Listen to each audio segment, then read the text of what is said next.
Usap-usapan din ng isang billboard tungkol sa break-up. Hindi ko nakita to Tingin ng iba, parang public stunt lang to ng isang ad agency. Hoy, Herbert, kayo ba yan? Ito ang detalye ng storyang iyan mula kay Mobile Journal, Marymon Reyes. Mga kapatid, ano ang gagawin nyo kung naka-LQ o lover's quarrel nyo ang special someone nyo? Tapos nagpa-billboard siya para suyuin ka.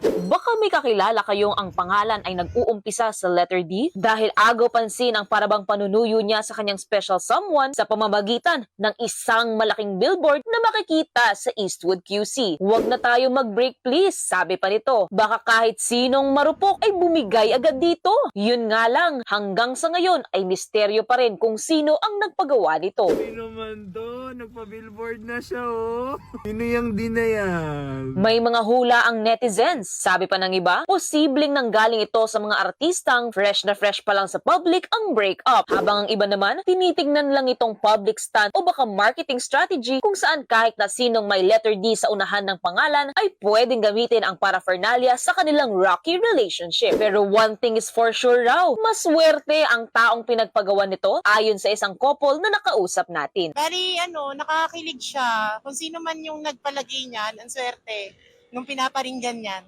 Special someone mo ba natin? Yes po. Kayo po ba, naiisip niyo po ba na gawin po yan kung may opportunity? Siyempre, oo.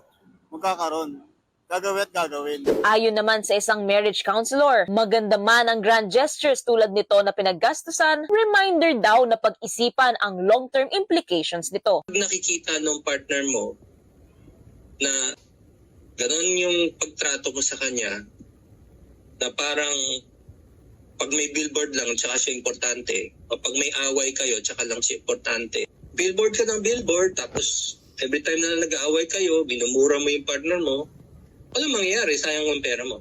Mahalaga rin daw na baguhin ang mga pagkakamali dahil ano pa raw ang words kung walang action. At maging ready din daw sa responsibilidad kung very vocal kayo sa relasyon. The paradoxical thing about us human beings is when we feel accepted, then we change. Again, it's a process, not the outcome. If you have a very public relationship, you just have to learn how to handle that. Hindi naman daw kailangan gumastos ng malaki para ipakita ang pagmamahal sa isang tao.